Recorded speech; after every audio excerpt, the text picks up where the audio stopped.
Boa tarde, pessoal. Eu sou a psicóloga Eliane Mion. Boa tarde, estamos aqui na oficina na Jornada de Recomeços. Você é muito bem-vindo. Vamos falar então um pouquinho sobre insônia e o título dessa oficina é Eu Não Consigo Dormir. Eu separei para vocês um meme. Esse meme é um meme que tem na internet, bem conhecido, e lá diz: Perdeu o sono? Não se preocupe, amanhã ele estará esperando por você na porta do trabalho. Eu acho esse meme muito engraçado.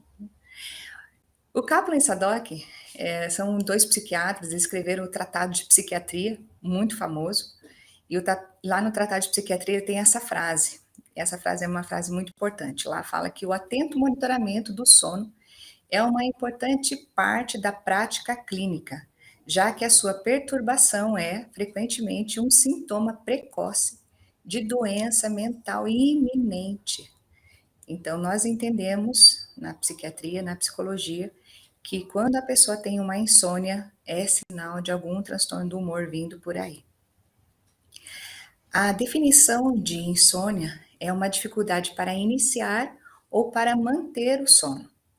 E essa é uma dificuldade que 73 milhões de brasileiros têm, segundo a Associação Brasileira do Sono.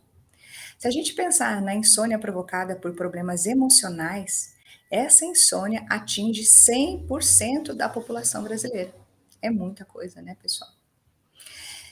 Hoje nós vivemos uma epidemia da dependência de remédios para dormir. O uso de Rivotril, Zolpidem, é uma epidemia. Muitas pessoas precisam fazer uso. Se a gente pensar que muitas pessoas começam a ter dependência desse uso de medicamentos, é realmente preocupante. Por que a gente dorme? Dormimos porque há um relógio interno. Existem mecanismos internos que fazem com que nós durmamos.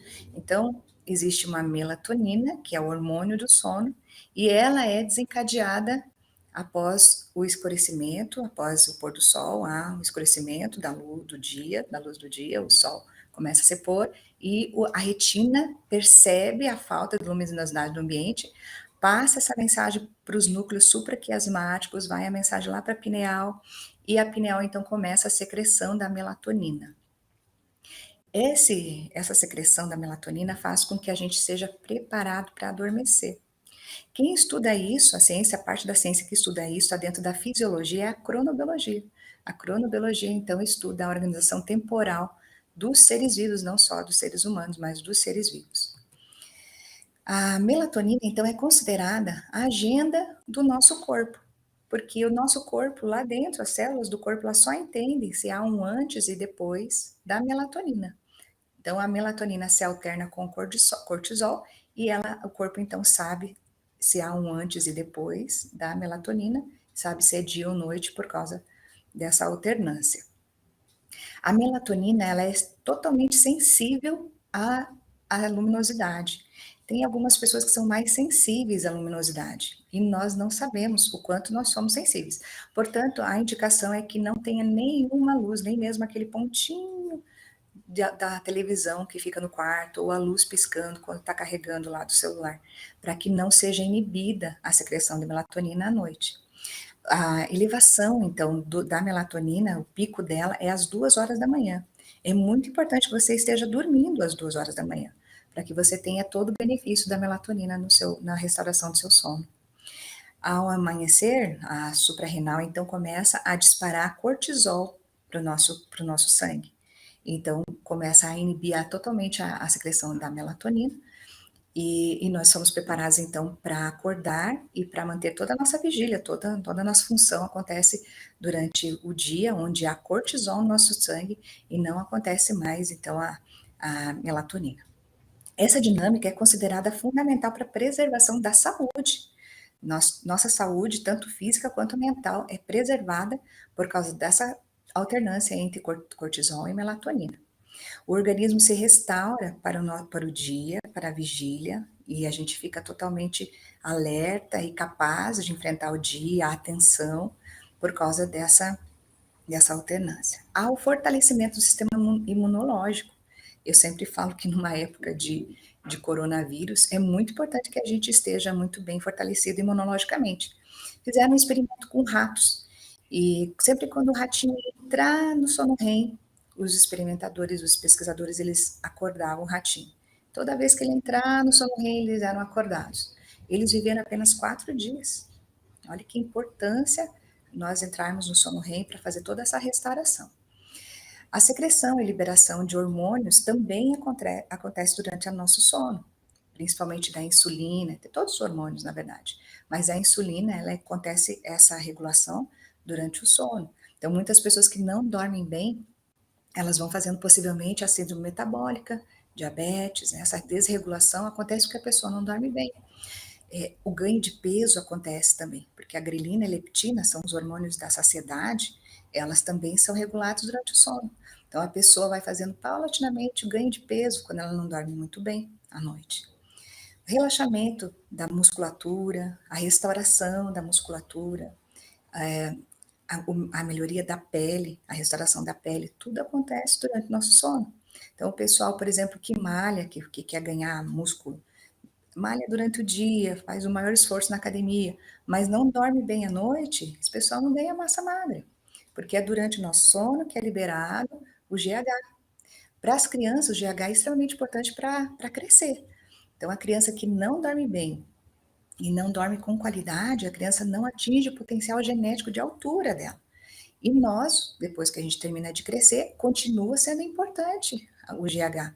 Exatamente para isso que eu estou falando, para a restauração da musculatura, quando a gente exagera na academia ou na atividade física e fica com dor muscular, é durante a noite, com o GH, que tudo se restaura para tirar a dor e para fazer essa restauração.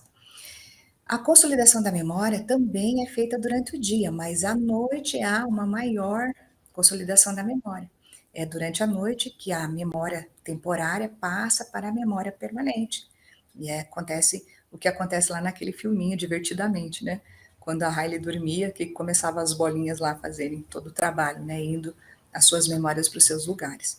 Então, é extremamente importante que os adolescentes, que as crianças durmam muito bem, para que eles consigam fazer essa armazenamento, melhor, das memórias, para que eles consigam ter uma restauração e consigam fazer toda a parte pedagógica. Deixa eu mudar o slide aqui que não está mudando. Vamos falar um pouquinho de sono REM e sono não REM. Então, isso, o sono REM, ele tem cerca de 75 a 80% do nosso sono. No sono REM é menos, ele tem apenas 25% do nosso sono, 20 a 25%, embora ele seja muito mais importante. Nós temos no sono não REM a fase 1, 2 e 3. E durante a fase 1, 2 e 3, vai aprofundando, né? A fase 1 é menos superficial, vai aprofundando, fase 3. Na fase 3 nós já sonhamos, mas a gente lembra dos sonhos. Na fase REM, a gente, a gente sonha, mas nós não lembramos dos nossos sonhos lá. Na fase 3 a gente sonha bastante e lembra dos sonhos. Da fase do sono REM é o que a gente mais sonha, e a gente não lembra dos nossos sonhos lá. Na fase REM, no Rapid Eye Movement, é uma intensa atividade cerebral. É como se fosse a vigília. Quando a gente faz o traçado polissonográfico, é as mesmas ondas cerebrais, muito parecidas, porque nós temos um imenso número de oxigênio sendo usado pelo cérebro, porque muita atividade cerebral. Também a conciliação de memória acontece, como eu falei para vocês, na maioria do tempo no sono REM.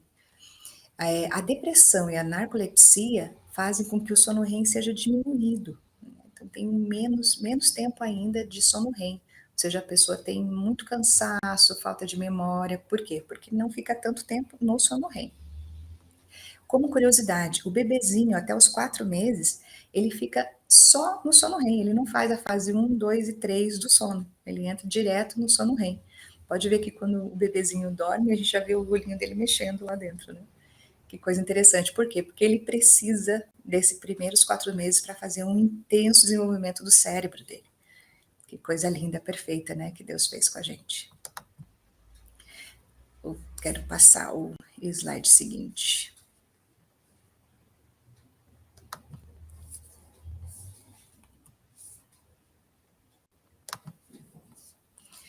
vocês estão vendo aqui agora, no traçado polissonográfico, é muito interessante de observar o traçado polissonográfico. Essas duas primeiras linhas têm o eletrooculograma. O eletrooculograma mostra no sono REM uma intensa atividade.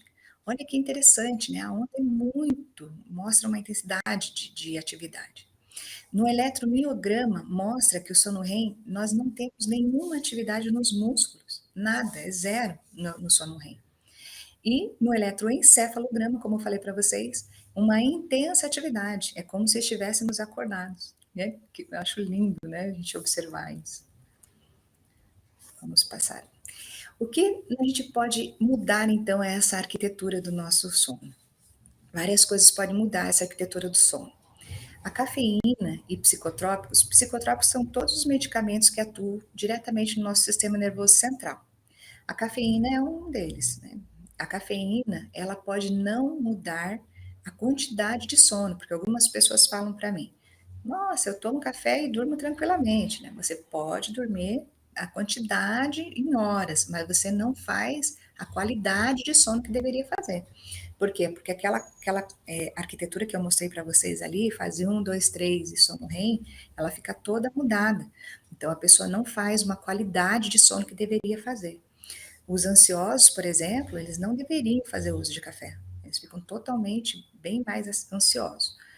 Então, a cafeína faz uma mudança na arquitetura, os psicotrópicos fazem mudança, embora os psicotrópicos sejam necessários serem usados em alguns momentos da vida da gente, mas são usados e são retirados logo em seguida. O envelhecimento faz uma mudança na arquitetura do sono. Os idosos percebem muitas vezes que eles dormem menos, né, menos e com menos qualidade. Por isso, às vezes é indicado fazer o uso da melatonina sintética, as pessoas acima de 60 anos, porque a melatonina, na verdade, ela é um hormônio. Então, como todos os hormônios do corpo, ela chega num momento, ela começa a decair a secreção. Então, às vezes a pessoa é indicado que ela faça uma reposição. O trabalho noturno, por causa da alternância dos turnos, a gente vai falar daqui a pouquinho, ela faz com que o corpo fique, né, todo mudado, e, enfim, a pessoa fica com dificuldade na arquitetura do sono. Os cochilos durante o dia também faz uma mudança na arquitetura. Os cochilos durante o dia, eles são muito bem-vindos para os adolescentes. Os adolescentes, eles têm um atraso de fase, eles ficam vespertinos, eles têm muita dificuldade de dormir cedo e acordar cedo. Então, para eles, sim, é muito indicado fazer o que a gente chama de power nap, né? Uma sonequinha depois do almoço, porque para eles, estudar depois dessa soneca faz com que os índices depois de melhoria de cognição ali, as taxas melhoram muito, né? Os estudos mostram que eles quando eles estudam depois de uma soneca, eles ficam muito bons ali em atenção, em capacidade cognitiva. Todas as funções cognitivas ficam muito boas depois da soneca. A insônia, a hipersonia, as parassonias, as dissonias, todos esses transtornos do sono também influenciam negativamente na arquitetura do sono. Vamos ver se a gente consegue mudar o slide aqui de novo.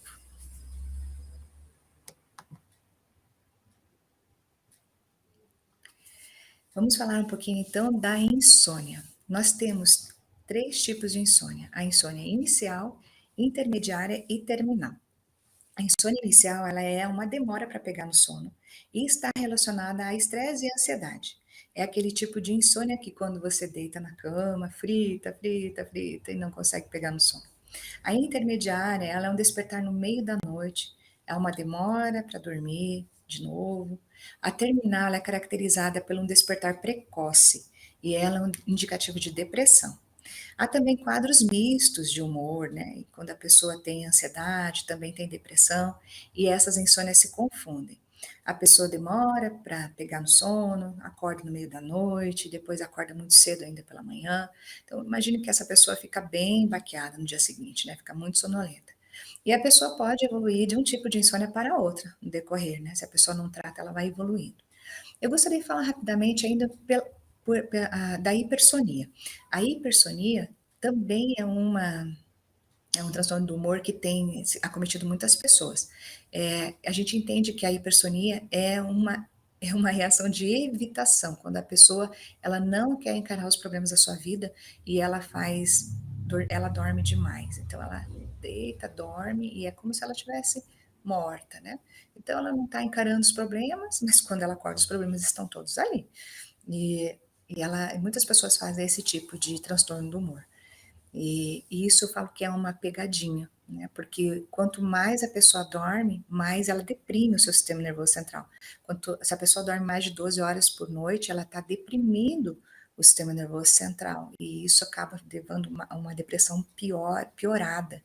Então é preciso cuidar, a pessoa não pode de maneira alguma dormir mais que 10 horas por dia, exatamente por causa desse problema, não é indicado. Temos aí então os transtornos da respiração, do tipo apneia, temos o bruxismo, a síndrome das pernas inquietas. E a síndrome das pernas inquietas é muito confundida com aquela situação que a pessoa fica durante o dia ali mexendo as pernas, tá? Essa situação é um indicativo de ansiedade, a pessoa fica ali balançando as pernas. Isso não é a síndrome das pernas inquietas. A síndrome das pernas inquietas ela é uma doença que é diagnosticada apenas pela polissonografia. Então, durante a polissonografia, a pessoa muitas vezes mostra lá na polissonografia que mexe muito as pernas durante a noite e a pessoa acorda às vezes até com câimbra, com muitas dores nas pernas, muscular, de tanto mexer as pernas durante a noite. É uma doença do sono.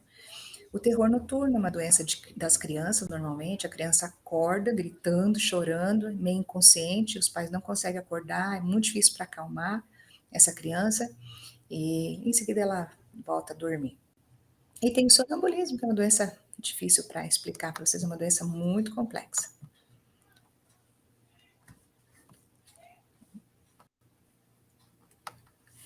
O que pode causar a privação do sono? O sono é uma doença muito incapacitante sobre o humor. A gente entende o humor na psicologia e na psiquiatria como um estado de ânimo basal, não é aquela coisa da piada, né? É como se fosse o que deixa a pessoa bem ou mal durante o dia. Então, não dormir influencia negativamente, obviamente, todos nós sabemos disso, né? O desempenho, o rendimento de uma pessoa. Aumento da irritabilidade, mau humor, e isso leva a problemas sociais, né? A pessoa acaba tendo muitos problemas familiares, de amigos, no trabalho, a incapacidade de concentração, há problemas de memória, pois não concretiza a memória, muita falta de energia, aparência debilitada, né? A pessoa vai perdendo, né, tem sonolência, enfim, a pessoa não consegue dar conta das suas necessidades de trabalho, de estudo.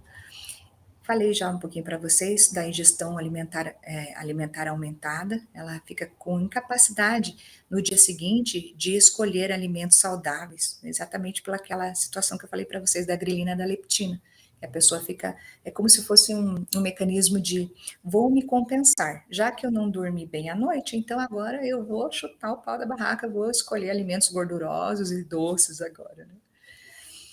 E estados mais graves de privação de sono pode levar a pessoa à desorganização do ego, delírios, alucinações e até a morte, como eu falei para vocês, daquele experimento com ratinhos.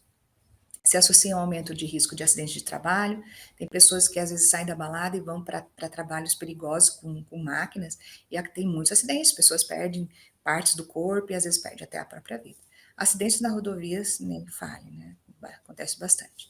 Trabalhos noturnos, há um conflito de sincronização muito grande na ritmicidade corporal, que é agravado pela alternância dos ciclos de trabalho.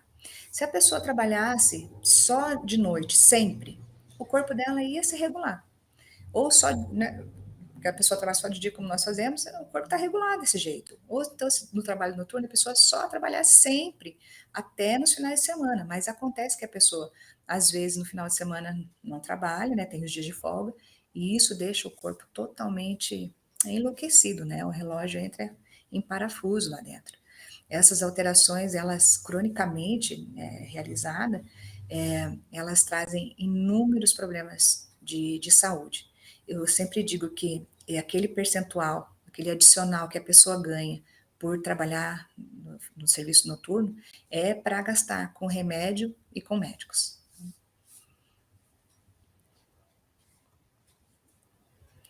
Esses nossos horários de aula e de trabalho, eles constituem um ciclo ambiental que é capaz de sincronizar os nossos ritmos, é esse ritmo que a gente tem no nosso corpo, porque ele se repete regularmente.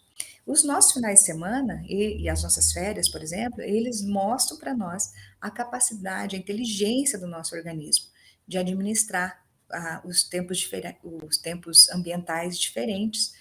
Por exemplo, final de semana, a gente normalmente não obedece nossos horários sociais. A gente vai dormir bem mais tarde e na segunda-feira a gente sente a diferença, né? Mas o que acontece? Em seguida, nosso corpo já se regulariza, né? Se regulariza e mostra para a gente que a gente tem uma capacidade bem grande de organização dos nossos ritmos corporais. Isso a gente chama, na verdade, de jet lag social. O jet lag social é o jet lag que mostra para a gente a capacidade que o nosso corpo tem de se regularizar com nossos ritmos corporais. O jet lag mesmo, né, não o jet lag social, é o jet lag que acontece nos nossos fusos horários das viagens. É uma síndrome da mudança brusca dos fusos horários, ao desencontro dos ritmos. Esse causa um mal-estar tremendo, né? O pessoal que faz essas mudanças bruscas, imagine, né? Brasil e Japão, é totalmente contrário. E a pessoa fica passando mal. O pessoal faz muito uso de melatonina para tentar regularizar um pouquinho disso, né? Mas veja só, o corpo é tão inteligente que algumas semanas já é capaz de arrumar o ciclo, né? Então, o ambiente ele é sim capaz de modificar, mas também é com a permanência daquele ambiente, naquele ciclo, é capaz quando se persiste, é capaz o corpo se reprograma, é capaz de regularizar em seguida. Então, como a gente pode saber se a gente está dormindo bem ou não? Então, é muito importante que a gente entenda que nós somos diferentes desse ponto de vista também. Não é possível nunca, quando a gente fala em ser humano, estabelecer um padrão único. Nós somos diferentes com relação à nossa constituição temporal. Então, a ciência, a cronobiologia, ela entendeu que há cronotipos. Existem os indivíduos que são matutinos, existem os vespertinos e existem os intermediários. Há também os matutinos extremos e os vespertinos extremos, mas basicamente há esses três tipos. Também tem os grandes dormidores e os pequenos dormidores, que a gente poderia dizer de longos e curtos, né? Então, os grandes dormidores são aqueles que dormem bastante, que têm grande necessidade de sono, eu me incluo aí, e tem os pequenos dormidores, que dormem 6, 7 horas e ficam bem. Então, vamos dizer que se a gente pudesse dizer que há uma definição de dormir bem, seria deitar na cama e pegar no sono em até 10 minutos, né, não ficar fritando muito lá, ter um bloco único de sono, né, considerar lá que tem que dormir um bloco único, sem acordar, sem despertares, dormir então 7 a 8 horas, seria uma média, né, de sono, a gente precisa considerar os pequenos dormidores e os grandes, sim, mas vamos dizer uma média, e a gente precisa estar no dia seguinte, então, pronto e revigorado para um novo dia. Isso é saber se estou dormindo bem ou não.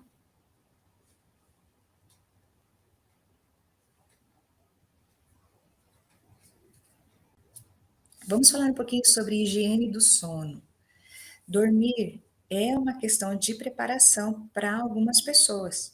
Tem pessoas que são dorminhocas, como eu, por exemplo, não precisa se preparar, só deitar e dormir. Mas algumas pessoas que têm dificuldade de sono, elas precisam se preparar, sim. Então, a terapia cognitivo-comportamental para insônia, por exemplo, trabalha muito com a higiene do sono. Então, primeiro, um ambiente precisa ter silêncio, precisa ter ausência total de luz, como eu falei para vocês, algumas pessoas são mais sensíveis à luz e daí inibe a melatonina, então precisa ter ausência de luz, pois não sabemos quem é mais sensível ou não, então é melhor deixar o ambiente bem escuro.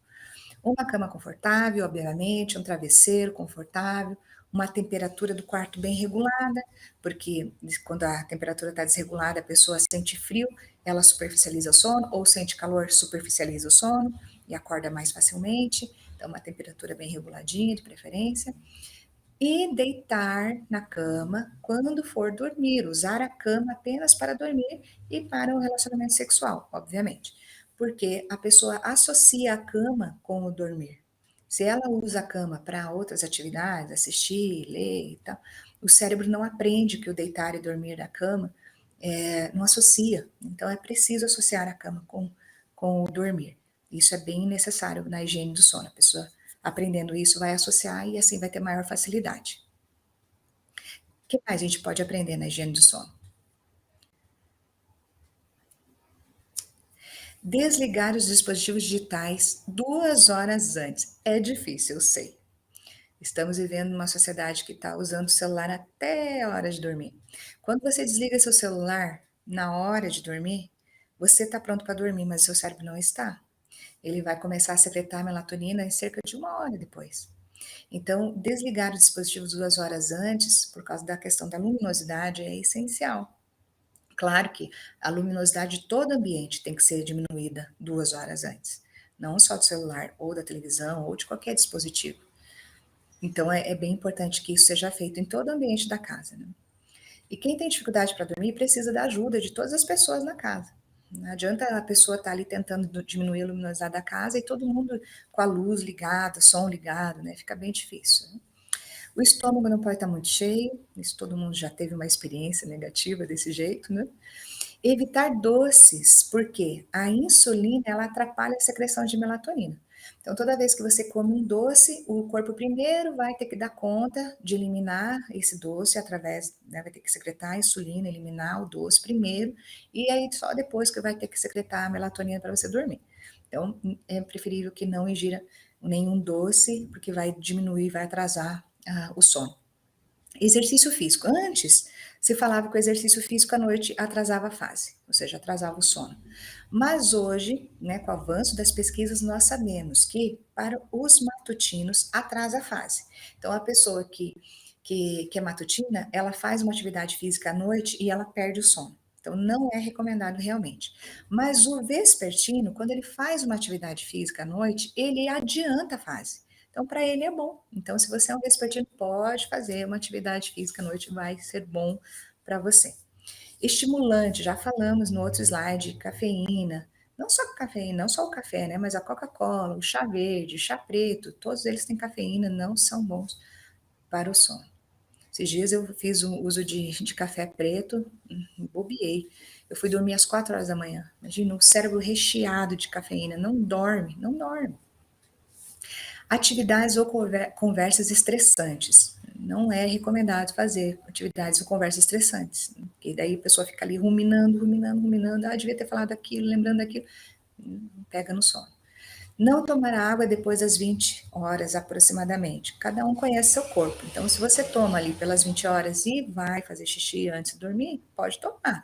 Mas se você não processa isso e não vai no banheiro antes de dormir, então não deve tomar. Porque o ideal é que você não levante à noite para ir no banheiro. Levantar todos os dias no mesmo horário, inclusive final de semana. É muito importante ter uma rotina de sono, né? Claro, estamos falando para quem tem dificuldade, né? Quem não tem dificuldade, ok. Um banho quente e relaxante é indicado. As técnicas de relaxamento, de respiração são indicadas. O mindfulness está crescendo muito, né? E é muito interessante, né? Pensar nos pontos de apoio, na cama. Isso tudo é relaxante, traz atenção ali, a pessoa acaba saindo daquele looping de pensamentos, né? Que leva a pessoa a perder o sono. Chá de camomila, parece a receita da vovó, mas tem estudo científico que mostra. A valeriana também tem estudo científico que mostra que tem impacto sobre a ansiedade, sobre o sono. Óleo essencial de lavanda, as propriedades da lavanda são boas para melhorar a qualidade de sono.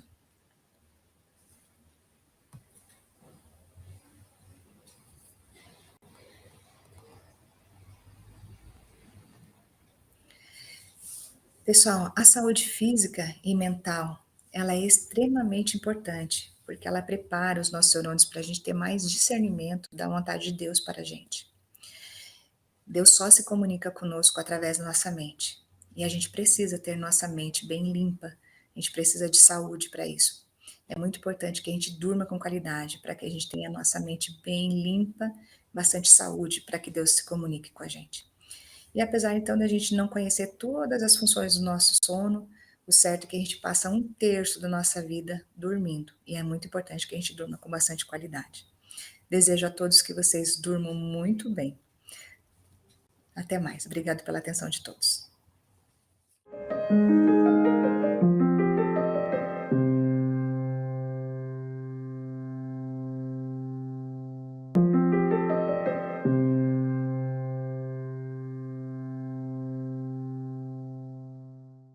Boa tarde, pessoal.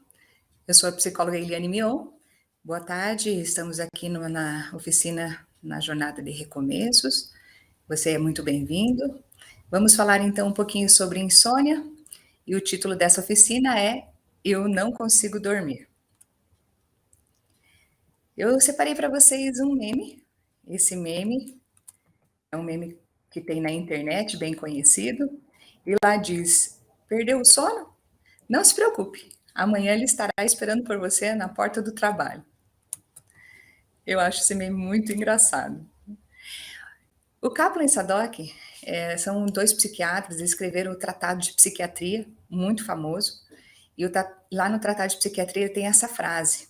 Essa frase é uma frase muito importante. Lá fala que o atento monitoramento do sono é uma importante parte da prática clínica, já que a sua perturbação é, frequentemente, um sintoma precoce de doença mental iminente.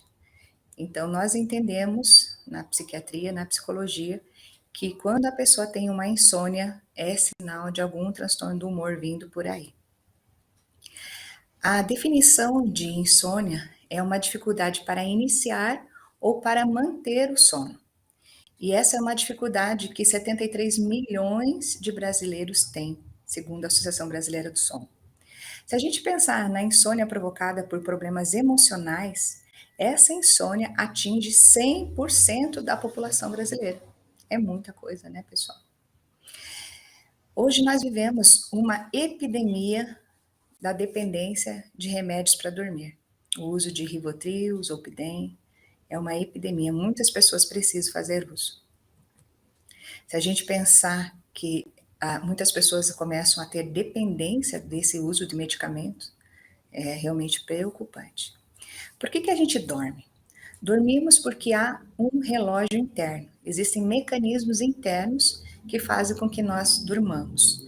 Então, existe uma melatonina, que é o hormônio do sono, e ela é desencadeada após o escurecimento, após o pôr do sol, há o escurecimento da luz do dia, o sol começa a se pôr e a retina percebe a falta de luminosidade do ambiente, passa essa mensagem para os núcleos supraquiasmáticos, vai a mensagem lá para a pineal, e a pineal então começa a secreção da melatonina.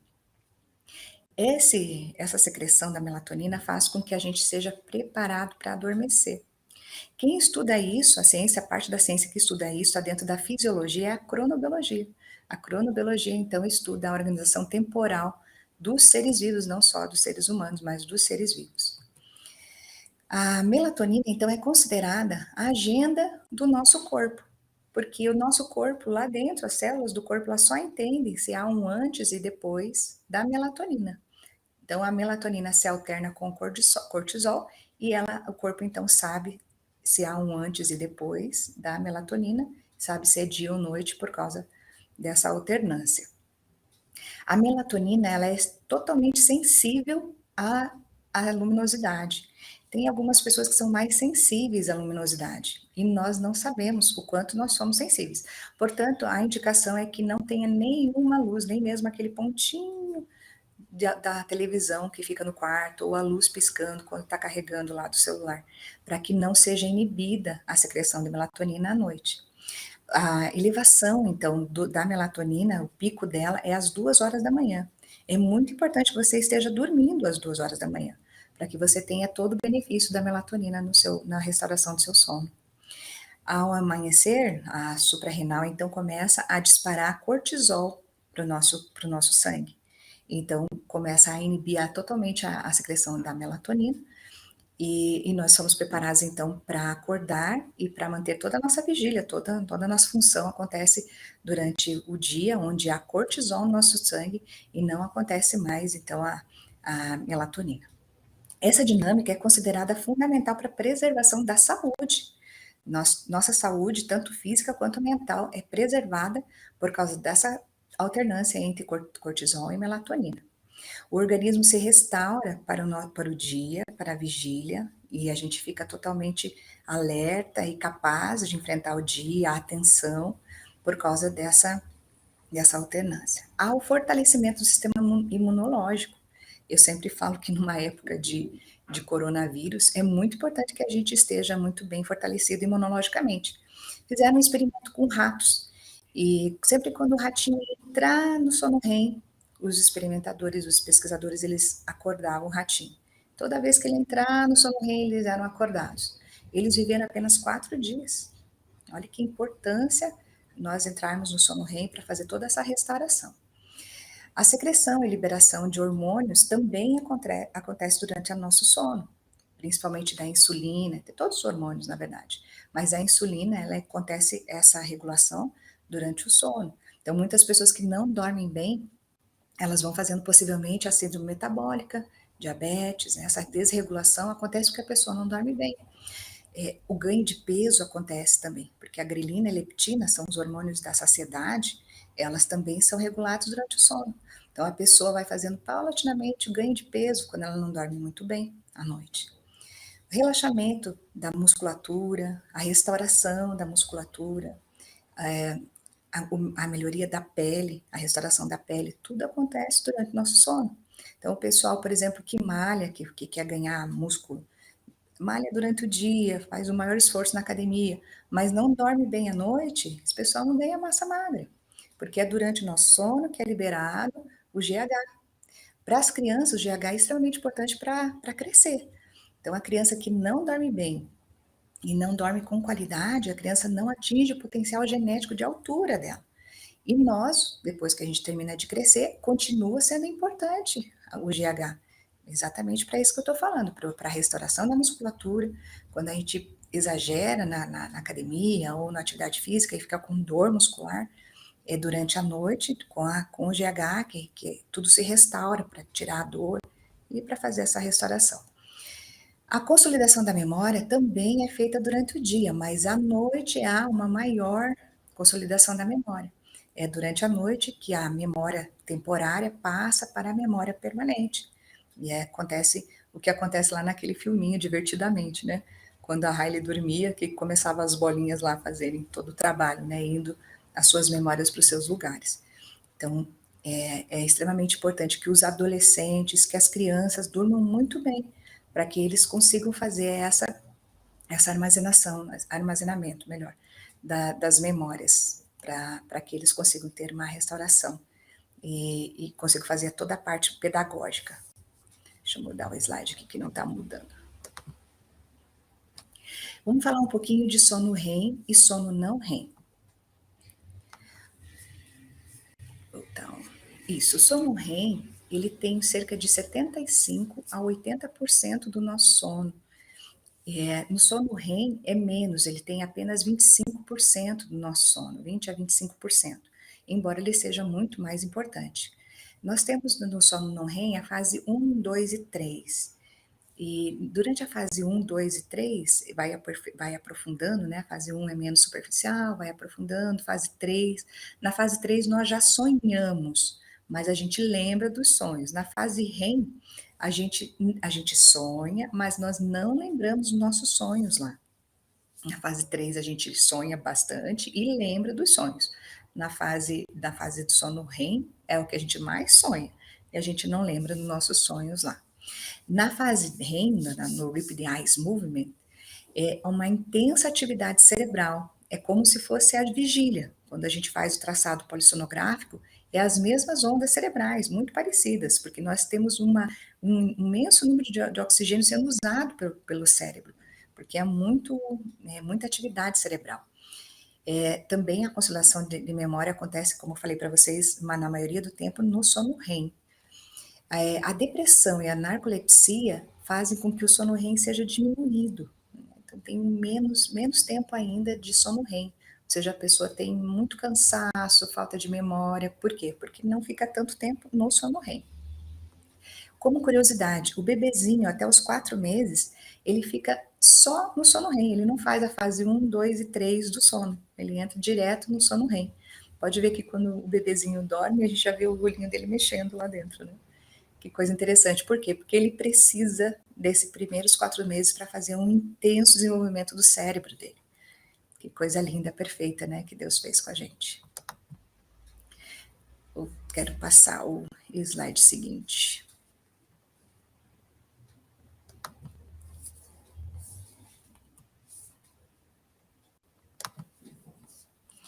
Isso, vocês estão vendo aqui agora, no traçado polissonográfico, é muito interessante de observar o traçado polissonográfico. Essas 2 primeiras linhas têm o eletrooculograma. O eletrooculograma mostra no sono REM uma intensa atividade. Olha que interessante, né, a onda é muito mostra uma intensidade de atividade. No eletromiograma mostra que o sono REM nós não temos nenhuma atividade nos músculos, nada, é zero no sono REM. E no eletroencefalograma, como eu falei para vocês, uma intensa atividade, é como se estivéssemos acordados, né, que eu acho lindo, né, a gente observar isso. Vamos passar.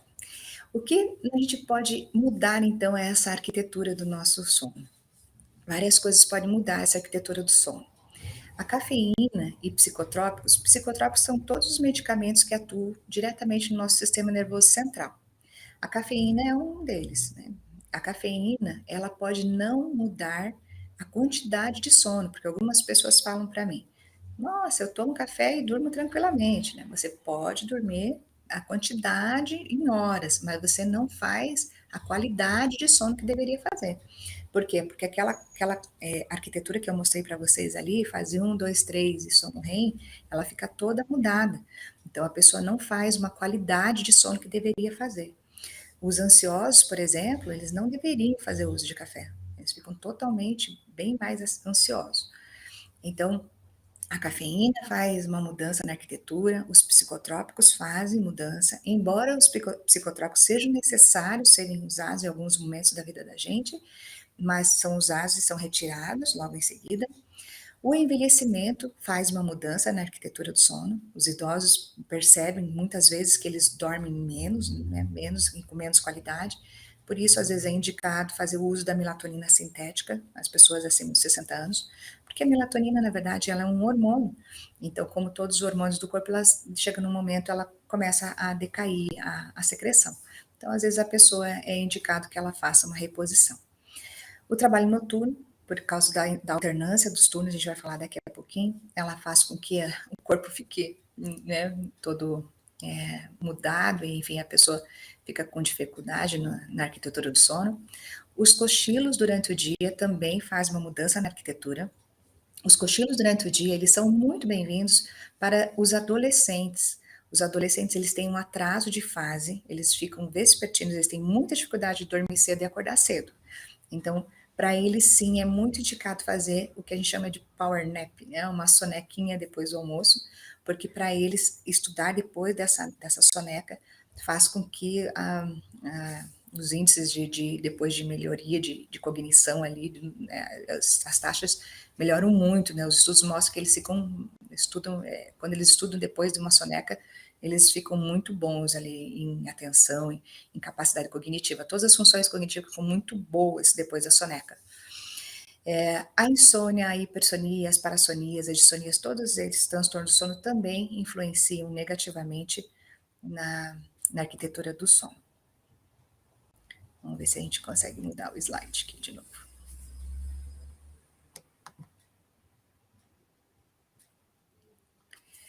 Vamos falar um pouquinho então da insônia. Nós temos 3 tipos de insônia: a insônia inicial, intermediária e terminal.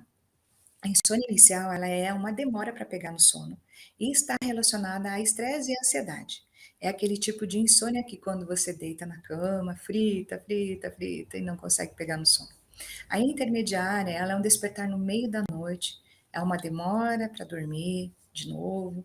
A terminal ela é caracterizada por um despertar precoce e ela é um indicativo de depressão.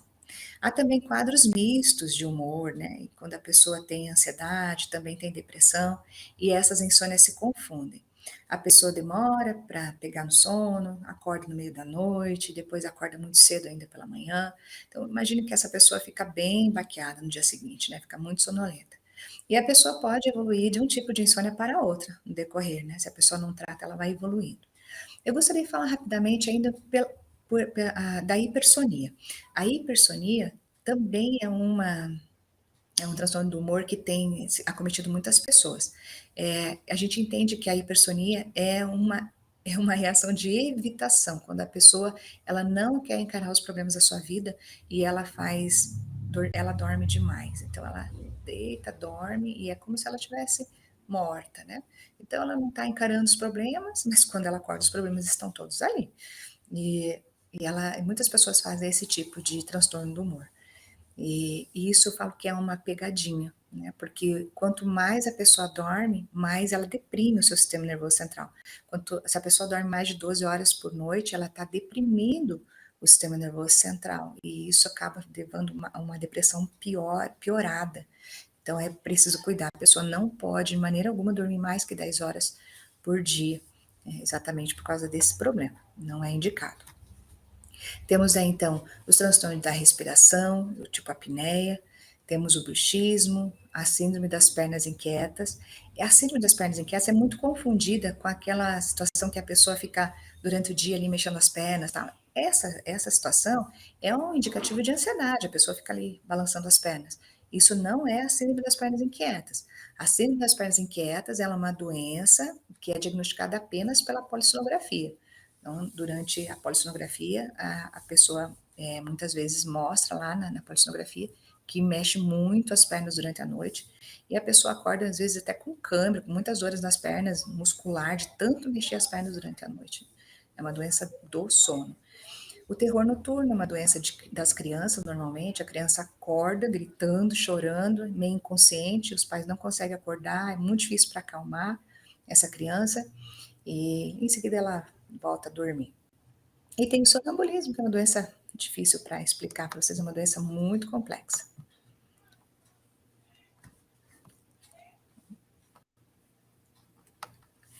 O que pode causar a privação do sono?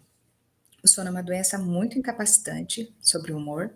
A gente entende o humor na psicologia e na psiquiatria como um estado de ânimo basal, não é aquela coisa da piada, né? É como se fosse o que deixa a pessoa bem ou mal durante o dia. Então, não dormir influencia negativamente, obviamente, todos nós sabemos disso, né? O desempenho, o rendimento de uma pessoa. Aumento da irritabilidade, mau humor, e isso leva a problemas sociais, né? A pessoa acaba tendo muitos problemas familiares, de amigos, no trabalho, a incapacidade de concentração, há problemas de memória, pois não concretiza a memória, muita falta de energia, aparência debilitada, né? A pessoa vai perdendo, né, tem sonolência, enfim, a pessoa não consegue dar conta das suas necessidades de trabalho, de estudo. Falei já um pouquinho para vocês da ingestão alimentar aumentada, ela fica com incapacidade no dia seguinte de escolher alimentos saudáveis, exatamente pelaquela situação que eu falei para vocês da grelina da leptina. A pessoa fica, é como se fosse um mecanismo de vou me compensar, já que eu não dormi bem à noite, então agora eu vou chutar o pau da barraca, vou escolher alimentos gordurosos e doces agora, né? E estados mais graves de privação de sono pode levar a pessoa à desorganização do ego, delírios, alucinações e até a morte, como eu falei para vocês, aquele experimento com ratinhos. Se associa ao aumento de risco de acidente de trabalho, tem pessoas que às vezes saem da balada e vão para trabalhos perigosos com máquinas, e tem muitos acidentes, pessoas perdem partes do corpo e às vezes perdem até a própria vida. Acidentes nas rodovias, nem fale, né? Acontece bastante. Trabalhos noturnos, há um conflito de sincronização muito grande na ritmicidade corporal, que é agravado pela alternância dos ciclos de trabalho. Se a pessoa trabalhasse só de noite, sempre, o corpo dela ia se regular. Ou só, né, porque a pessoa trabalha só de dia, como nós fazemos, o corpo está regulado desse jeito. Ou então, no trabalho noturno, a pessoa só trabalhar sempre, até nos finais de semana. Mas acontece que a pessoa, às vezes, no final de semana não trabalha, né, tem os dias de folga, e isso deixa o corpo totalmente enlouquecido, né? O relógio entra em parafuso lá dentro. Essas alterações, elas cronicamente realizadas, elas trazem inúmeros problemas de saúde. Eu sempre digo que é aquele percentual, aquele adicional que a pessoa ganha por trabalhar no serviço noturno, é para gastar com remédio e com médicos.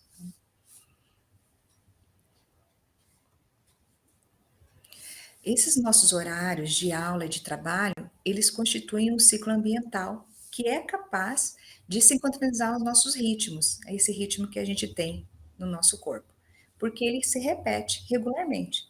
Os nossos finais de semana e as nossas férias, por exemplo, eles mostram para nós a capacidade, a inteligência do nosso organismo de administrar os tempos ambientais diferentes. Por exemplo, final de semana, a gente normalmente não obedece nossos horários sociais. A gente vai dormir bem mais tarde e na segunda-feira a gente sente a diferença, né? Mas o que acontece? Em seguida, nosso corpo já se regulariza, né? Se regulariza e mostra para a gente que a gente tem uma capacidade bem grande de organização dos nossos ritmos corporais. Isso a gente chama, na verdade, de jet lag social. O jet lag social é o jet lag que mostra para a gente a capacidade que o nosso corpo tem de se regularizar com nossos ritmos corporais. O jet lag mesmo, né, não o jet lag social, é o jet lag que acontece nos nossos fusos horários das viagens. É uma síndrome da mudança brusca dos fusos horários, ao desencontro dos ritmos. Esse causa um mal-estar tremendo, né? O pessoal que faz essas mudanças bruscas, imagine, né? Brasil e Japão, é totalmente contrário. E a pessoa fica passando mal. O pessoal faz muito uso de melatonina para tentar regularizar um pouquinho disso, né? Mas veja só, o corpo é tão inteligente que algumas semanas já é capaz de arrumar o ciclo, né? Então, o ambiente ele é sim capaz de modificar, mas também é com a permanência daquele ambiente, naquele ciclo, é capaz quando se persiste, é capaz o corpo se reprograma, é capaz de regularizar em seguida. Então, como a gente pode saber se a gente está dormindo bem ou não? Então, é muito importante que a gente entenda que nós somos diferentes desse ponto de vista também. Não é possível nunca, quando a gente fala em ser humano, estabelecer um padrão único. Nós somos diferentes com relação à nossa constituição temporal. Então, a ciência, a cronobiologia, ela entendeu que há cronotipos. Existem os indivíduos que são matutinos, existem os vespertinos e existem os intermediários. Há também os matutinos extremos e os vespertinos extremos, mas basicamente há esses três tipos. Também tem os grandes dormidores e os pequenos dormidores, que a gente poderia dizer de longos e curtos, né? Então, os grandes dormidores são aqueles que dormem bastante, que têm grande necessidade de sono, eu me incluo aí, e tem os pequenos dormidores, que dormem 6, 7 horas e ficam bem. Então, vamos dizer que se a gente pudesse dizer que há uma definição de dormir bem, seria deitar na cama e pegar no sono em até 10 minutos, né, não ficar fritando muito lá, ter um bloco único de sono, né, considerar lá que tem que dormir um bloco único, sem acordar, sem despertares. Dormir, então, 7 a 8 horas seria uma média, né, de sono, a gente precisa considerar os pequenos dormidores e os grandes, sim, mas vamos dizer uma média. E a gente precisa estar no dia seguinte, então, pronto e revigorado para um novo dia. Isso é saber se estou dormindo bem ou não.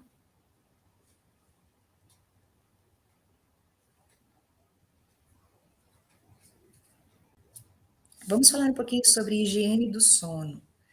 Dormir é uma questão de preparação para algumas pessoas. Tem pessoas que são dorminhocas, como eu, por exemplo, não precisa se preparar, só deitar e dormir. Mas algumas pessoas que têm dificuldade de sono, elas precisam se preparar, sim. Então, a terapia cognitivo-comportamental para insônia, por exemplo, trabalha muito com a higiene do sono. Então, primeiro, um ambiente precisa ter silêncio, precisa ter ausência total de luz, como eu falei para vocês, algumas pessoas são mais sensíveis à luz e daí inibe a melatonina, então precisa ter ausência de luz, pois não sabemos quem é mais sensível ou não, então é melhor deixar o ambiente bem escuro. Uma cama confortável, obviamente, um travesseiro confortável, uma temperatura do quarto bem regulada, porque quando a temperatura está desregulada, a pessoa sente frio, ela superficializa o sono, ou sente calor, superficializa o sono e acorda mais facilmente. Então, uma temperatura bem reguladinha, de preferência. E deitar na cama quando for dormir, usar a cama apenas para dormir e para o relacionamento sexual, obviamente, porque a pessoa associa a cama com o dormir. Se ela usa a cama para outras atividades, assistir, ler e tal, o cérebro não aprende que o deitar e dormir na cama não associa. Então é preciso associar a cama com o dormir. Isso é bem necessário na higiene do sono. A pessoa aprendendo isso vai associar e assim vai ter maior facilidade. O que mais a gente pode aprender na higiene do sono? Desligar os dispositivos digitais 2 horas antes. É difícil, eu sei. Estamos vivendo numa sociedade que está usando o celular até a hora de dormir. Quando você desliga seu celular na hora de dormir, você está pronto para dormir, mas seu cérebro não está. Ele vai começar a secretar melatonina em cerca de 1 hora depois. Então, desligar os dispositivos 2 horas antes, por causa da questão da luminosidade, é essencial. Claro que a luminosidade de todo ambiente tem que ser diminuída 2 horas antes, não só do celular, ou da televisão, ou de qualquer dispositivo. Então, é bem importante que isso seja feito em todo o ambiente da casa, né? E quem tem dificuldade para dormir precisa da ajuda de todas as pessoas na casa. Não adianta a pessoa estar ali tentando diminuir a luminosidade da casa e todo mundo com a luz ligada, som ligado, né? Fica bem difícil, né? O estômago não pode estar muito cheio, isso todo mundo já teve uma experiência negativa desse jeito, né? Evitar doces, porque a insulina ela atrapalha a secreção de melatonina. Então, toda vez que você come um doce, o corpo primeiro vai ter que dar conta de eliminar esse doce através, né, vai ter que secretar a insulina, eliminar o doce primeiro, e aí só depois que vai ter que secretar a melatonina para você dormir. Então, é preferível que não ingira nenhum doce, porque vai diminuir, vai atrasar o sono. Exercício físico. Antes, se falava que o exercício físico à noite atrasava a fase, ou seja, atrasava o sono. Mas hoje, né, com o avanço das pesquisas, nós sabemos que para os matutinos atrasa a fase. Então, a pessoa que é matutina, ela faz uma atividade física à noite e ela perde o sono. Então, não é recomendado realmente. Mas o vespertino, quando ele faz uma atividade física à noite, ele adianta a fase. Então, para ele é bom. Então, se você é um vespertino, pode fazer uma atividade física à noite, vai ser bom para você. Estimulante, já falamos no outro slide, cafeína. Não só cafeína, não só o café, né? Mas a Coca-Cola, o chá verde, o chá preto, todos eles têm cafeína, não são bons para o sono. Esses dias eu fiz um uso de café preto, bobiei. Eu fui dormir às 4 horas da manhã. Imagina, o cérebro recheado de cafeína. Não dorme, não dorme. Atividades ou conversas estressantes. Não é recomendado fazer atividades ou conversas estressantes, porque daí a pessoa fica ali ruminando, ruminando, ruminando. Ah, devia ter falado aquilo, lembrando aquilo. Pega no sono. Não tomar água depois das 20 horas aproximadamente. Cada um conhece seu corpo. Então, se você toma ali pelas 20 horas e vai fazer xixi antes de dormir, pode tomar. Mas se você não processa isso e não vai no banheiro antes de dormir, então não deve tomar. Porque o ideal é que você não levante à noite para ir no banheiro. Levantar todos os dias no mesmo horário, inclusive final de semana. É muito importante ter uma rotina de sono, né? Claro, estamos falando para quem tem dificuldade, né? Quem não tem dificuldade, ok. Um banho quente e relaxante é indicado. As técnicas de relaxamento, de respiração são indicadas. O mindfulness está crescendo muito, né? E é muito interessante, né? Pensar nos pontos de apoio, na cama. Isso tudo é relaxante, traz atenção ali, a pessoa acaba saindo daquele looping de pensamentos, né? Que leva a pessoa a perder o sono. Chá de camomila, parece a receita da vovó, mas tem estudo científico que mostra. A valeriana também tem estudo científico que mostra que tem impacto sobre a ansiedade, sobre o sono. Óleo essencial de lavanda, as propriedades da lavanda são boas para melhorar a qualidade de sono.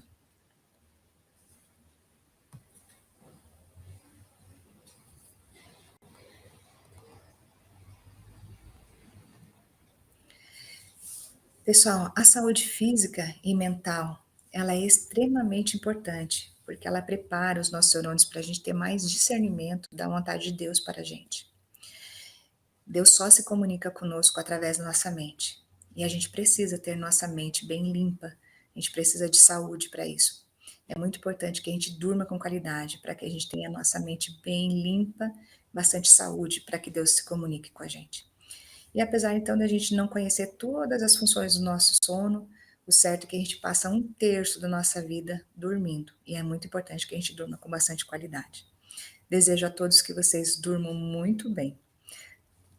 Até mais. Obrigado pela atenção de todos.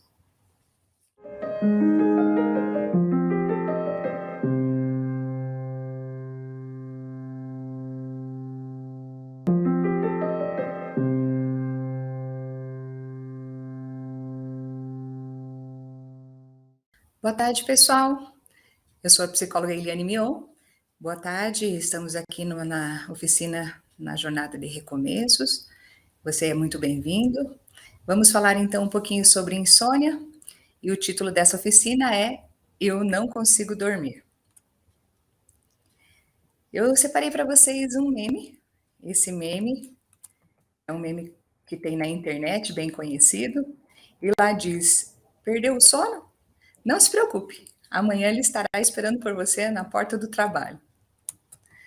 Eu acho esse meme muito engraçado. O Kaplan e Sadock são dois psiquiatras, eles escreveram o Tratado de Psiquiatria, muito famoso, e lá no Tratado de Psiquiatria tem essa frase é uma frase muito importante, lá fala que o atento monitoramento do sono é uma importante parte da prática clínica, já que a sua perturbação é, frequentemente, um sintoma precoce de doença mental iminente. Então, nós entendemos na psiquiatria, na psicologia, que quando a pessoa tem uma insônia, é sinal de algum transtorno do humor vindo por aí. A definição de insônia é uma dificuldade para iniciar ou para manter o sono. E essa é uma dificuldade que 73 milhões de brasileiros têm, segundo a Associação Brasileira do Sono. Se a gente pensar na insônia provocada por problemas emocionais, essa insônia atinge 100% da população brasileira. É muita coisa, né, pessoal? Hoje nós vivemos uma epidemia da dependência de remédios para dormir. O uso de Rivotril, Zolpidem, é uma epidemia. Muitas pessoas precisam fazer uso. Se a gente pensar que muitas pessoas começam a ter dependência desse uso de medicamentos, é realmente preocupante. Por que a gente dorme? Dormimos porque há um relógio interno. Existem mecanismos internos que fazem com que nós durmamos. Então, existe uma melatonina, que é o hormônio do sono, e ela é desencadeada após o escurecimento, após o pôr do sol, há um escurecimento da luz do dia, o sol começa a se pôr e a retina percebe a falta de luminosidade do ambiente, passa essa mensagem para os núcleos supraquiasmáticos, vai a mensagem lá para a pineal, e a pineal então começa a secreção da melatonina. Essa secreção da melatonina faz com que a gente seja preparado para adormecer. Quem estuda isso, a parte da ciência que estuda isso, está dentro da fisiologia, é a cronobiologia. A cronobiologia, então, estuda a organização temporal dos seres vivos, não só dos seres humanos, mas dos seres vivos. A melatonina, então, é considerada a agenda do nosso corpo, porque o nosso corpo, lá dentro, as células do corpo, elas só entendem se há um antes e depois da melatonina. Então, a melatonina se alterna com o cortisol e o corpo, então, sabe se há um antes e depois da melatonina, sabe se é dia ou noite por causa dessa alternância. A melatonina, ela é totalmente sensível à luminosidade. Tem algumas pessoas que são mais sensíveis à luminosidade e nós não sabemos o quanto nós somos sensíveis. Portanto, a indicação é que não tenha nenhuma luz, nem mesmo aquele pontinho da televisão que fica no quarto ou a luz piscando quando está carregando lá do celular, para que não seja inibida a secreção de melatonina à noite. A elevação, então, da melatonina, o pico dela é às 2 horas da manhã. É muito importante que você esteja dormindo às 2 horas da manhã, para que você tenha todo o benefício da melatonina na restauração do seu sono. Ao amanhecer, a suprarrenal, então, começa a disparar cortisol para o nosso sangue. Então, começa a inibir totalmente a secreção da melatonina, e nós somos preparados, então, para acordar e para manter toda a nossa vigília, toda a nossa função acontece durante o dia, onde há cortisol no nosso sangue e não acontece mais, então, a melatonina. Essa dinâmica é considerada fundamental para a preservação da saúde. Nossa saúde, tanto física quanto mental, é preservada por causa dessa alternância entre cortisol e melatonina. O organismo se restaura para o dia, para a vigília, e a gente fica totalmente alerta e capaz de enfrentar o dia, a atenção, por causa dessa alternância. Há o fortalecimento do sistema imunológico. Eu sempre falo que numa época de coronavírus, é muito importante que a gente esteja muito bem fortalecido imunologicamente, Fizeram um experimento com ratos, e sempre quando o ratinho ia entrar no sono REM, os experimentadores, os pesquisadores, eles acordavam o ratinho. Toda vez que ele entrar no sono REM, eles eram acordados. Eles viveram apenas 4 dias. Olha que importância nós entrarmos no sono REM para fazer toda essa restauração. A secreção e liberação de hormônios também acontece durante o nosso sono, principalmente da insulina, de todos os hormônios, na verdade. Mas a insulina, ela acontece essa regulação durante o sono. Então, muitas pessoas que não dormem bem, elas vão fazendo possivelmente a síndrome metabólica, diabetes, né? Essa desregulação acontece porque a pessoa não dorme bem.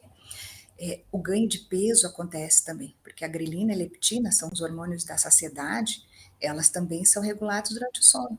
Então a pessoa vai fazendo paulatinamente o ganho de peso quando ela não dorme muito bem à noite. O relaxamento da musculatura, a restauração da musculatura, a melhoria da pele, a restauração da pele, tudo acontece durante o nosso sono. Então o pessoal, por exemplo, que malha, que quer ganhar músculo, malha durante o dia, faz o maior esforço na academia, mas não dorme bem à noite, esse pessoal não ganha massa magra, porque é durante o nosso sono que é liberado o GH. Para as crianças, o GH é extremamente importante para crescer. Então, a criança que não dorme bem e não dorme com qualidade, a criança não atinge o potencial genético de altura dela. E nós, depois que a gente termina de crescer, continua sendo importante o GH. Exatamente para isso que eu estou falando, para a restauração da musculatura, quando a gente exagera na academia ou na atividade física e fica com dor muscular, é durante a noite, com o GH, que tudo se restaura para tirar a dor e para fazer essa restauração. A consolidação da memória também é feita durante o dia, mas à noite há uma maior consolidação da memória. É durante a noite que a memória temporária passa para a memória permanente. E acontece o que acontece lá naquele filminho Divertidamente, né? Quando a Riley dormia, que começava as bolinhas lá a fazerem todo o trabalho, né? Indo as suas memórias para os seus lugares. Então, é extremamente importante que os adolescentes, que as crianças durmam muito bem, para que eles consigam fazer essa armazenamento, melhor, das memórias, para que eles consigam ter uma restauração e consigam fazer toda a parte pedagógica. Deixa eu mudar o slide aqui que não está mudando. Vamos falar um pouquinho de sono REM e sono não REM. Então, isso, o sono REM, ele tem cerca de 75 a 80% do nosso sono. No sono REM é menos, ele tem apenas 25% do nosso sono, 20 a 25%, embora ele seja muito mais importante. Nós temos no sono não REM a fase 1, 2 e 3. E durante a fase 1, 2 e 3, vai aprofundando, né? A fase 1 é menos superficial, vai aprofundando, fase 3. Na fase 3 nós já sonhamos, mas a gente lembra dos sonhos. Na fase REM, a gente, a gente sonha, mas nós não lembramos dos nossos sonhos lá. Na fase 3 a gente sonha bastante e lembra dos sonhos. Da fase do sono REM é o que a gente mais sonha, e a gente não lembra dos nossos sonhos lá. Na fase REM, no Rapid Eye Movement, é uma intensa atividade cerebral. É como se fosse a vigília. Quando a gente faz o traçado polissonográfico, é as mesmas ondas cerebrais, muito parecidas, porque nós temos um imenso número de oxigênio sendo usado pelo cérebro, porque muita atividade cerebral. Também a conciliação de memória acontece, como eu falei para vocês, na maioria do tempo no sono REM. A depressão e a narcolepsia fazem com que o sono REM seja diminuído. Então, tem menos tempo ainda de sono REM. Ou seja, a pessoa tem muito cansaço, falta de memória. Por quê? Porque não fica tanto tempo no sono REM. Como curiosidade, o bebezinho, até os 4 meses, ele fica só no sono REM. Ele não faz a fase 1, 2 e 3 do sono. Ele entra direto no sono REM. Pode ver que quando o bebezinho dorme, a gente já vê o olhinho dele mexendo lá dentro, né? Que coisa interessante. Por quê? Porque ele precisa desses primeiros 4 meses para fazer um intenso desenvolvimento do cérebro dele. Que coisa linda, perfeita, né? Que Deus fez com a gente. Eu quero passar o slide seguinte.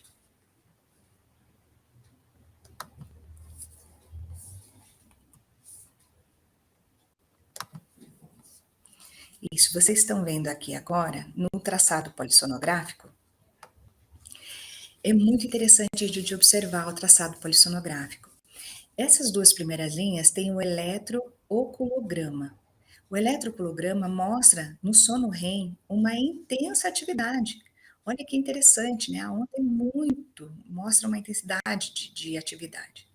No eletromiograma mostra que o sono REM nós não temos nenhuma atividade nos músculos, nada, é zero no sono REM. E no eletroencefalograma, como eu falei para vocês, uma intensa atividade, é como se estivéssemos acordados, né? Que eu acho lindo, né, a gente observar isso. Vamos passar. O que a gente pode mudar então é essa arquitetura do nosso sono? Várias coisas podem mudar essa arquitetura do sono. A cafeína e psicotrópicos são todos os medicamentos que atuam diretamente no nosso sistema nervoso central. A cafeína é um deles, né?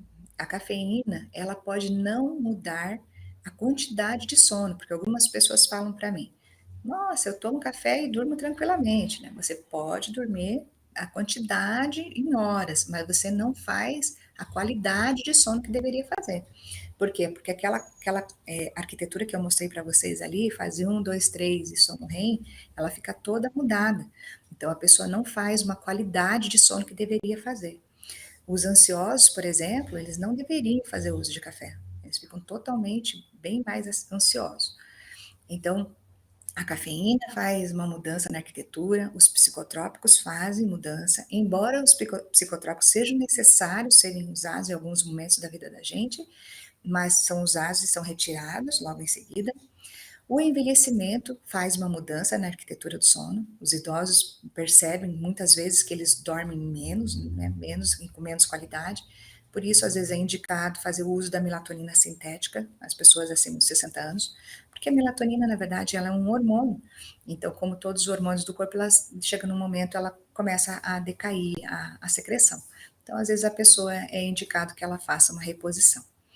O trabalho noturno, por causa da alternância dos turnos, a gente vai falar daqui a pouquinho, ela faz com que o corpo fique, né, todo mudado, e, enfim, a pessoa fica com dificuldade na arquitetura do sono. Os cochilos durante o dia também faz uma mudança na arquitetura. Os cochilos durante o dia, eles são muito bem-vindos para os adolescentes.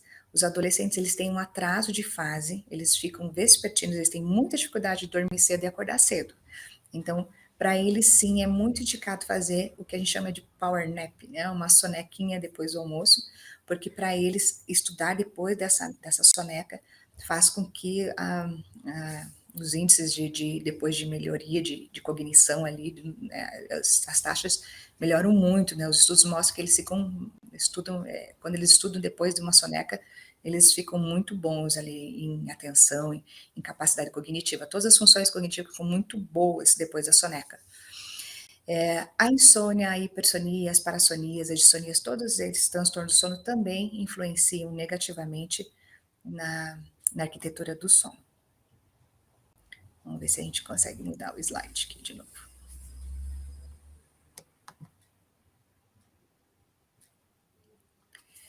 Vamos falar um pouquinho então da insônia. Nós temos 3 tipos de insônia: a insônia inicial, intermediária e terminal. A insônia inicial, ela é uma demora para pegar no sono e está relacionada a estresse e ansiedade. É aquele tipo de insônia que quando você deita na cama, frita, frita, frita e não consegue pegar no sono. A intermediária, ela é um despertar no meio da noite, é uma demora para dormir de novo. A terminal, ela é caracterizada por um despertar precoce e ela é um indicativo de depressão. Há também quadros mistos de humor, né? E quando a pessoa tem ansiedade, também tem depressão, e essas insônias se confundem. A pessoa demora para pegar no sono, acorda no meio da noite, depois acorda muito cedo ainda pela manhã. Então, imagine que essa pessoa fica bem baqueada no dia seguinte, né? Fica muito sonolenta. E a pessoa pode evoluir de um tipo de insônia para outra no decorrer, né? Se a pessoa não trata, ela vai evoluindo. Eu gostaria de falar rapidamente ainda da hipersonia. A hipersonia também é um transtorno do humor que tem acometido muitas pessoas.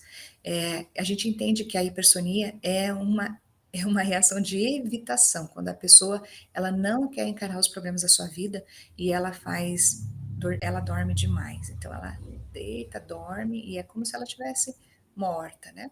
Então ela não está encarando os problemas, mas quando ela acorda os problemas estão todos ali. E muitas pessoas fazem esse tipo de transtorno do humor.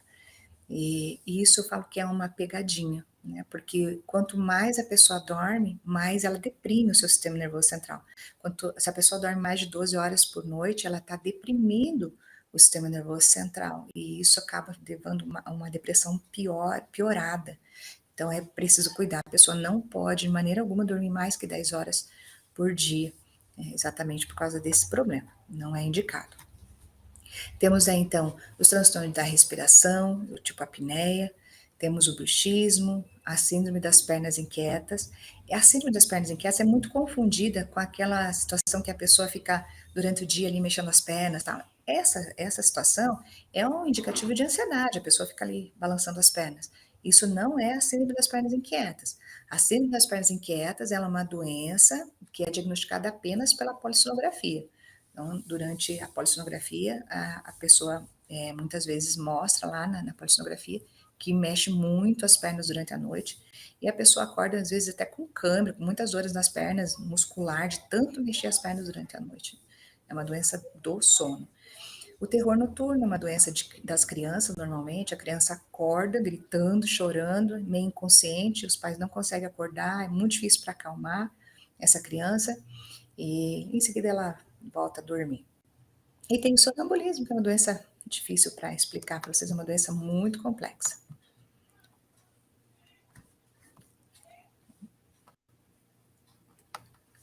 O que pode causar a privação do sono? O sono é uma doença muito incapacitante sobre o humor. A gente entende o humor na psicologia e na psiquiatria como um estado de ânimo basal, não é aquela coisa da piada, né? É como se fosse o que deixa a pessoa bem ou mal durante o dia. Então, não dormir influencia negativamente, obviamente, todos nós sabemos disso, né? O desempenho, o rendimento de uma pessoa. Aumento da irritabilidade, mau humor, e isso leva a problemas sociais, né? A pessoa acaba tendo muitos problemas familiares, de amigos, no trabalho, a incapacidade de concentração, há problemas de memória, pois não concretiza a memória, muita falta de energia, aparência debilitada, né? A pessoa vai perdendo, né, tem sonolência, enfim, a pessoa não consegue dar conta das suas necessidades de trabalho, de estudo. Falei já um pouquinho para vocês da ingestão alimentar aumentada, ela fica com incapacidade no dia seguinte de escolher alimentos saudáveis, exatamente pelaquela situação que eu falei para vocês da grelina da leptina. A pessoa fica, é como se fosse um mecanismo de vou me compensar, já que eu não dormi bem à noite, então agora eu vou chutar o pau da barraca, vou escolher alimentos gordurosos e doces agora, né? E estados mais graves de privação de sono pode levar a pessoa à desorganização do ego, delírios, alucinações e até a morte, como eu falei para vocês daquele experimento com ratinhos.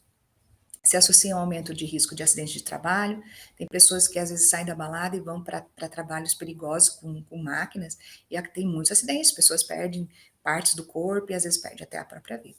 Acidentes nas rodovias, nem fale, né? Acontece bastante. Trabalhos noturnos, há um conflito de sincronização muito grande na ritmicidade corporal, que é agravado pela alternância dos ciclos de trabalho. Se a pessoa trabalhasse só de noite, sempre, o corpo dela ia se regular.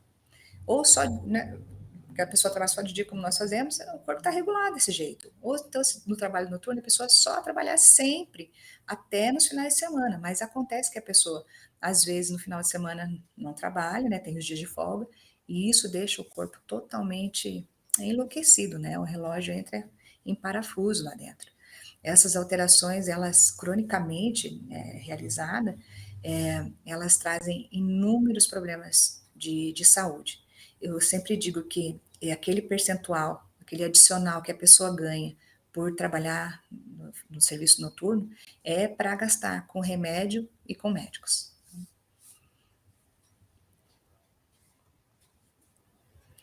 Esses nossos horários de aula e de trabalho, eles constituem um ciclo ambiental que é capaz de sincronizar os nossos ritmos, é esse ritmo que a gente tem no nosso corpo, porque ele se repete regularmente.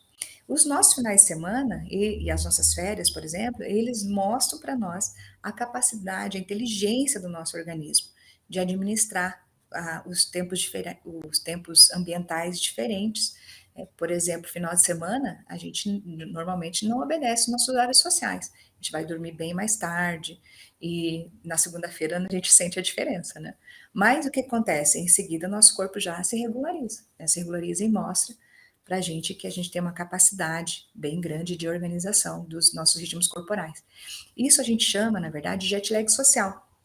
O jet lag social é o jet lag que mostra para a gente a capacidade que o nosso corpo tem de se regularizar com nossos ritmos corporais. O jet lag mesmo, né, não o jet lag social, é o jet lag que acontece nos nossos fusos horários das viagens. É uma síndrome da mudança brusca dos fusos horários, ao desencontro dos ritmos. Esse causa um mal-estar tremendo, né? O pessoal que faz essas mudanças bruscas, imagine, né? Brasil e Japão, é totalmente contrário. E a pessoa fica passando mal. O pessoal faz muito uso de melatonina para tentar regularizar um pouquinho disso, né? Mas veja só, o corpo é tão inteligente que algumas semanas já é capaz de arrumar o ciclo, né? Então, o ambiente ele é sim capaz de modificar, mas também é com a permanência daquele ambiente, naquele ciclo, é capaz quando se persiste, é capaz o corpo se reprograma, é capaz de regularizar em seguida. Então, como a gente pode saber se a gente está dormindo bem ou não? Então, é muito importante que a gente entenda que nós somos diferentes desse ponto de vista também. Não é possível, nunca, quando a gente fala em ser humano, estabelecer um padrão único. Nós somos diferentes com relação à nossa constituição temporal. Então, a ciência, a cronobiologia, ela entendeu que há cronotipos. Existem os indivíduos que são matutinos, existem os vespertinos e existem os intermediários. Há também os matutinos extremos e os vespertinos extremos, mas basicamente há esses três tipos. Também tem os grandes dormidores e os pequenos dormidores, que a gente poderia dizer de longos e curtos, né? Então, os grandes dormidores são aqueles que dormem bastante, que têm grande necessidade de sono, eu me incluo aí, e tem os pequenos dormidores, que dormem 6, 7 horas e ficam bem. Então, vamos dizer que se a gente pudesse dizer que há uma definição de dormir bem, seria deitar na cama e pegar no sono em até 10 minutos, né, não ficar fritando muito lá, ter um bloco único de sono, né, considerar lá que tem que dormir um bloco único, sem acordar, sem despertares, dormir então 7 a 8 horas, seria uma média, né, de sono, a gente precisa considerar os pequenos dormidores e os grandes, sim, mas vamos dizer uma média, e a gente precisa estar no dia seguinte, então, pronto e revigorado para um novo dia. Isso é saber se estou dormindo bem ou não.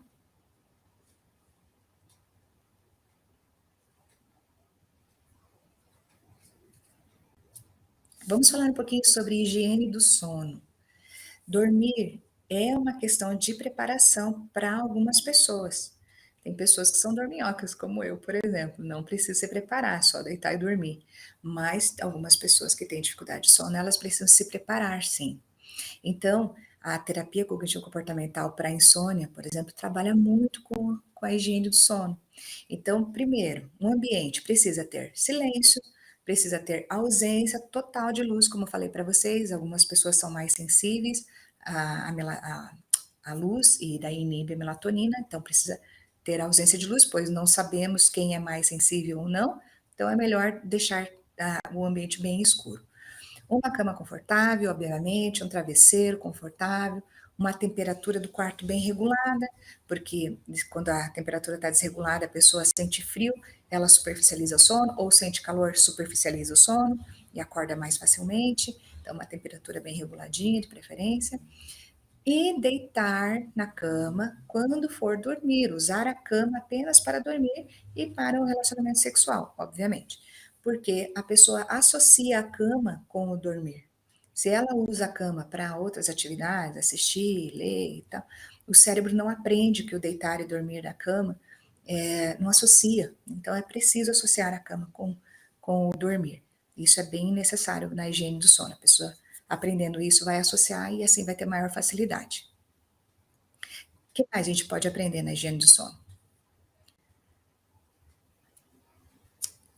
Desligar os dispositivos digitais 2 horas antes. É difícil, eu sei. Estamos vivendo numa sociedade que está usando o celular até a hora de dormir. Quando você desliga seu celular na hora de dormir, você está pronto para dormir, mas seu cérebro não está. Ele vai começar a secretar melatonina em cerca de 1 hora depois. Então, desligar os dispositivos 2 horas antes, por causa da questão da luminosidade, é essencial. Claro que a luminosidade de todo ambiente tem que ser diminuída 2 horas antes, não só do celular, ou da televisão, ou de qualquer dispositivo. Então, é bem importante que isso seja feito em todo o ambiente da casa, né? E quem tem dificuldade para dormir precisa da ajuda de todas as pessoas na casa. Não adianta a pessoa estar ali tentando diminuir a luminosidade da casa e todo mundo com a luz ligada, som ligado, né? Fica bem difícil, né? O estômago não pode estar muito cheio, isso todo mundo já teve uma experiência negativa desse jeito, né? Evitar doces, porque a insulina ela atrapalha a secreção de melatonina. Então, toda vez que você come um doce, o corpo primeiro vai ter que dar conta de eliminar esse doce através, né, vai ter que secretar a insulina, eliminar o doce primeiro, e aí só depois que vai ter que secretar a melatonina para você dormir. Então, é preferível que não ingira nenhum doce, porque vai diminuir, vai atrasar o sono. Exercício físico. Antes, se falava que o exercício físico à noite atrasava a fase, ou seja, atrasava o sono. Mas hoje, né, com o avanço das pesquisas, nós sabemos que para os matutinos atrasa a fase. Então, a pessoa que é matutina, ela faz uma atividade física à noite e ela perde o sono. Então, não é recomendado realmente. Mas o vespertino, quando ele faz uma atividade física à noite, ele adianta a fase. Então, para ele é bom. Então, se você é um vespertino, pode fazer uma atividade física à noite, vai ser bom para você. Estimulante, já falamos no outro slide, cafeína. Não só cafeína, não só o café, né? Mas a Coca-Cola, o chá verde, o chá preto, todos eles têm cafeína, não são bons para o sono. Esses dias eu fiz um uso de café preto, bobiei. Eu fui dormir às 4 horas da manhã. Imagina, o cérebro recheado de cafeína. Não dorme, não dorme. Atividades ou conversas estressantes. Não é recomendado fazer atividades ou conversas estressantes, porque daí a pessoa fica ali ruminando, ruminando, ruminando. Ah, devia ter falado aquilo, lembrando aquilo. Pega no sono.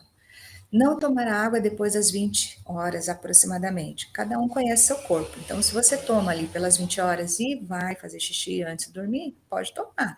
Mas se você não processa isso e não vai no banheiro antes de dormir, então não deve tomar.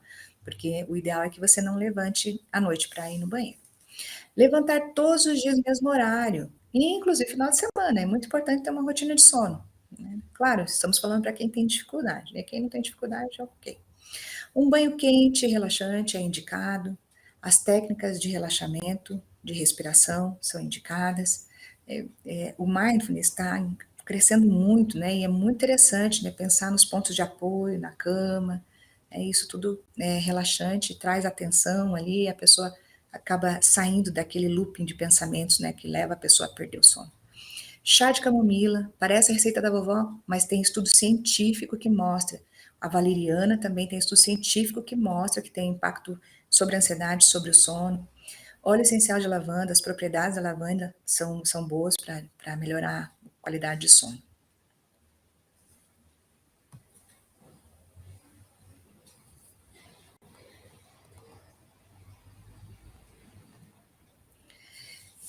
Pessoal, a saúde física e mental, ela é extremamente importante, porque ela prepara os nossos neurônios para a gente ter mais discernimento da vontade de Deus para a gente. Deus só se comunica conosco através da nossa mente. E a gente precisa ter nossa mente bem limpa. A gente precisa de saúde para isso. É muito importante que a gente durma com qualidade, para que a gente tenha a nossa mente bem limpa, bastante saúde, para que Deus se comunique com a gente. E apesar então da gente não conhecer todas as funções do nosso sono, o certo é que a gente passa 1/3 da nossa vida dormindo. E é muito importante que a gente durma com bastante qualidade. Desejo a todos que vocês durmam muito bem. Até mais. Obrigado pela atenção de todos.